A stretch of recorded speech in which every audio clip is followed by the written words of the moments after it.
I'm about to commit wrestling blasphemy in saying that somebody is greater than Bobby the Brain Heenan. Bobby the Brain Heenan was a manager throughout the 80s and early 90s of WWE. He was all over the place. He was the villain. He was more the villain than usually the villain. He was the mouthpiece. He was the one who took Andre the Giant to WrestleMania 3 to fight Hogan. He was the one that could take a mid-carder and make them into a household name. He had clients like Ravishing Rick Rude, Mr. Perfect, Hercules, Brooklyn Brawler, Red Rooster, Andre the Giant, Big John Studd, Ric Flair, the Narcissist, Lex Luger, Haku, the guy who's the father of the Gorillas of Destiny, the Gorillas of Destiny, who are right-hand men of Solo Sikoa, the bloodline, that Haku. A lot of people know him as Ming, but he was a Haku, and he was the king, King Haku. Harley Race, he managed a plethora of people. The Heenan family,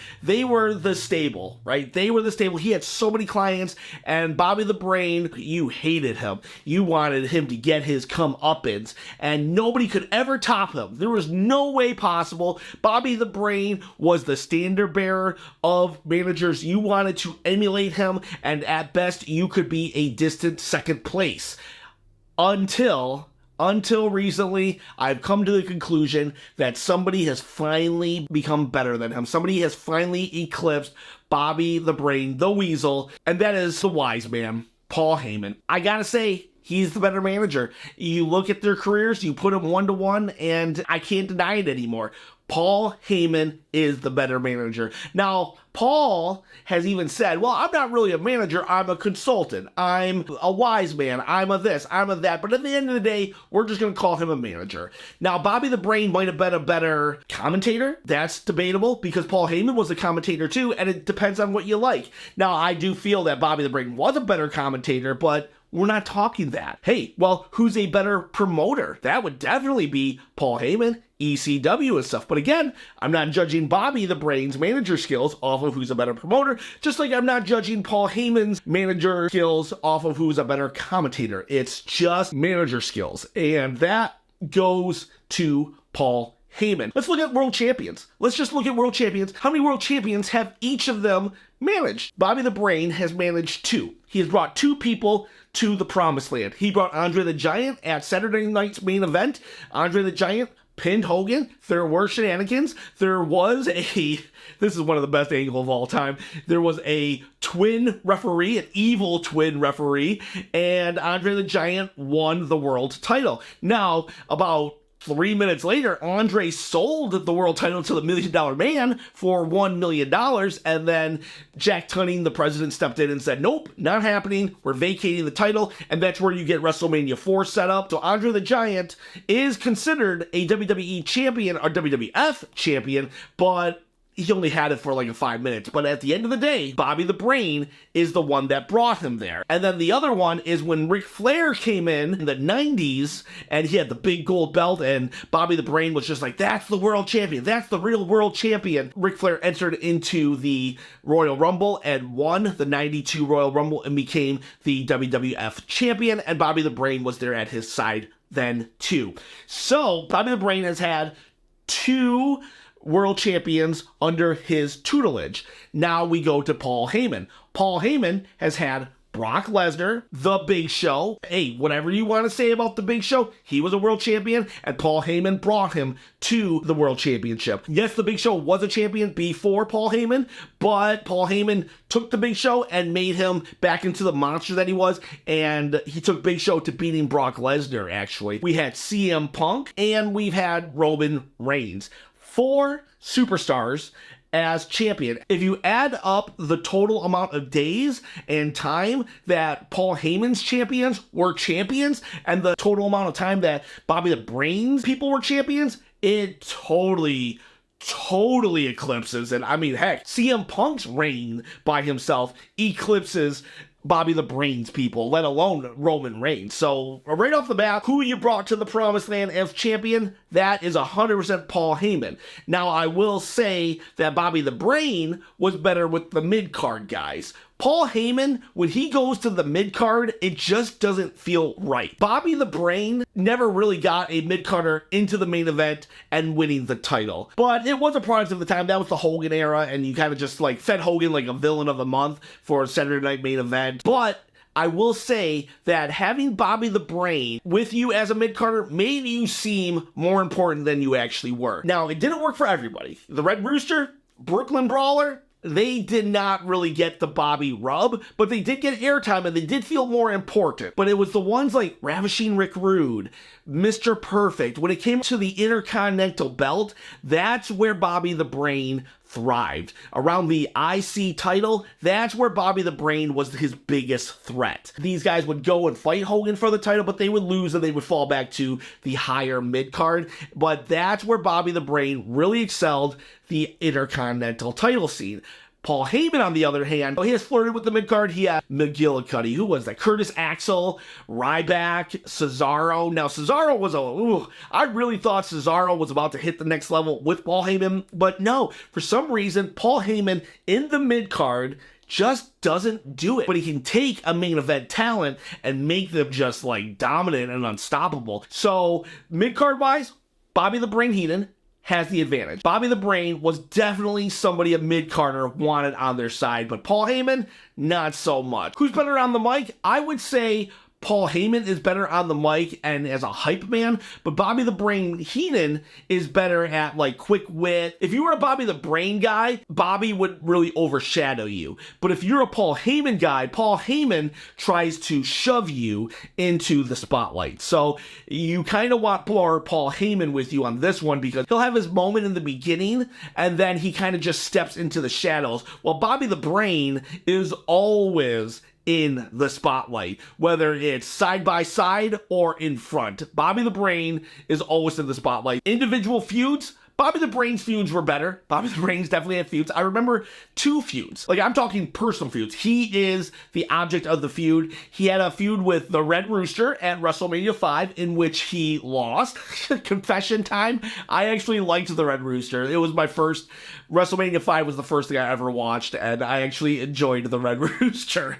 That is, so I've committed blasphemy and now I've committed confession. This is cleansing. This is a very cleansing video. Now, Paul Heyman, though, his major feud, at one point, he even got knocked out by Roman Reigns, and he was the center of a feud between Brock Lesnar and Roman Reigns, but it wasn't really Roman versus Paul, it was Roman versus Lesnar with Heyman getting caught in the middle. But Paul did have a direct feud with CM Punk.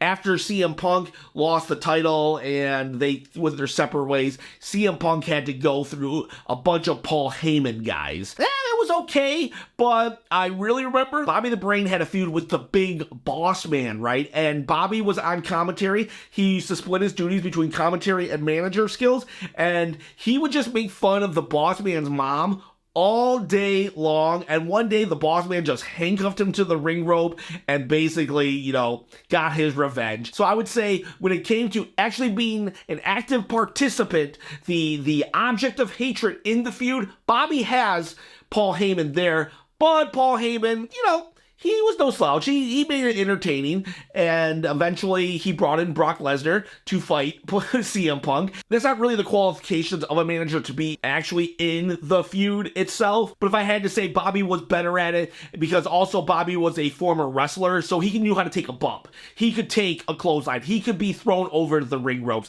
If you watch Paul Heyman take bumps, he's horrible at it. He is absolutely horrible. He doesn't really know how to do it, and if you listen to Jim Cornette, he would say that whenever Paul had to take a bump, he was always terrified about it throughout the day. So Bobby has him there as well. But again, taking a bump isn't necessarily qualification on what makes you a good manager. It adds, spice to the meal, but at the end of the day, it's the meat and potatoes that we're really interested in. Or if you're Asian like me, it's the curry and the rice that we're actually interested in. And so, again though, why is Paul Heyman better? Look at the longevity of Paul Heyman compared to Bobby the Brain. Now, Bobby the Brain, again, throughout the 80s, the 90s, and if you talk about some of the earlier territories, the 70s. He got his career start in the 60s even. Paul Heyman and Bobby have been around a very long time, but Paul Heyman's been around too.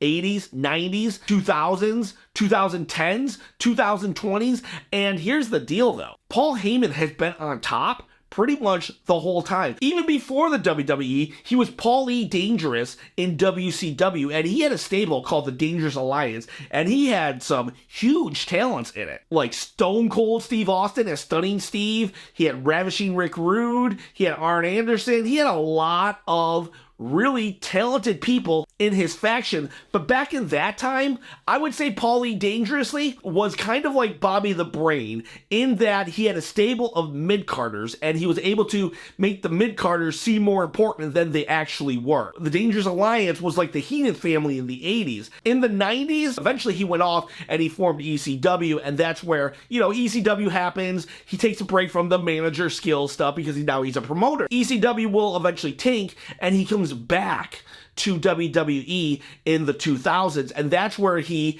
brings us the next big thing of Brock Lesnar. And that's where we get the Brock Lesnar and the Big Show title reigns right there. At that point, he was a great manager, and you can make an argument, is he the second best or is he the third best? The second or third best being Jim Cornette.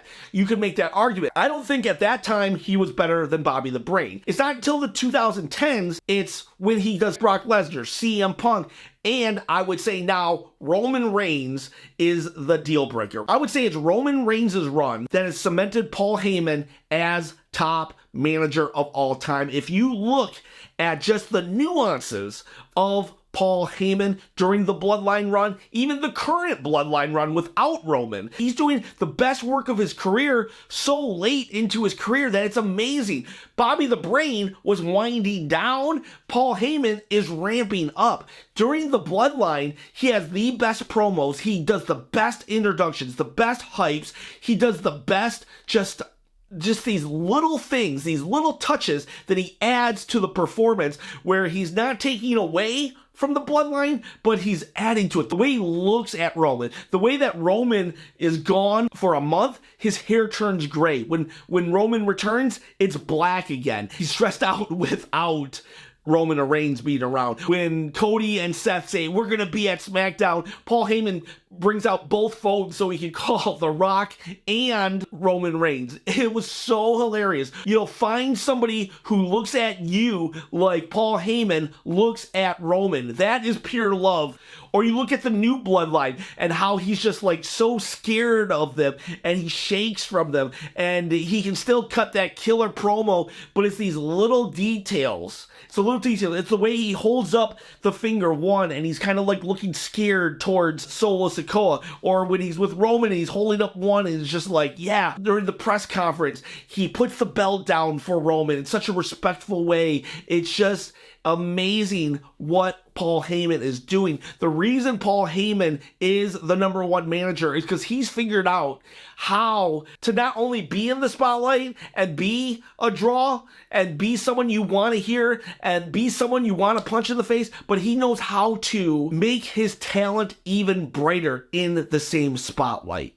He will share a spotlight, but then he will allow his talent to dominate the spotlight. And that's something that Bobby could never do. And it's no shade at Bobby. It's definitely no shade. Bobby is still a close number two manager behind Paul Heyman. But Bobby was always the center. Even when it was Bobby the Brain Heenan and Andre the Giant, Bobby could somehow overshadow Andre the Giant. But Paul Heyman, who the crowd will chant along with, will cheer, will boo, he never overshadowed Roman Reigns, Brock Lesnar, not even CM Punk. He overshadows the mid-cards, but when it comes to main event talent, he just knows how to get him over. And even his current run, even with the Bloodline, the new Bloodline right now, they're kind of mid-card, but he's doing a great job in it with how he's so scared and how he's being held hostage and everything. It's just like there's layers and layers of Paul Heyman. He's continuously adding to it. Bobby the Brain Heenan in 1984, was the same Bobby the Brain Heenan in 1992.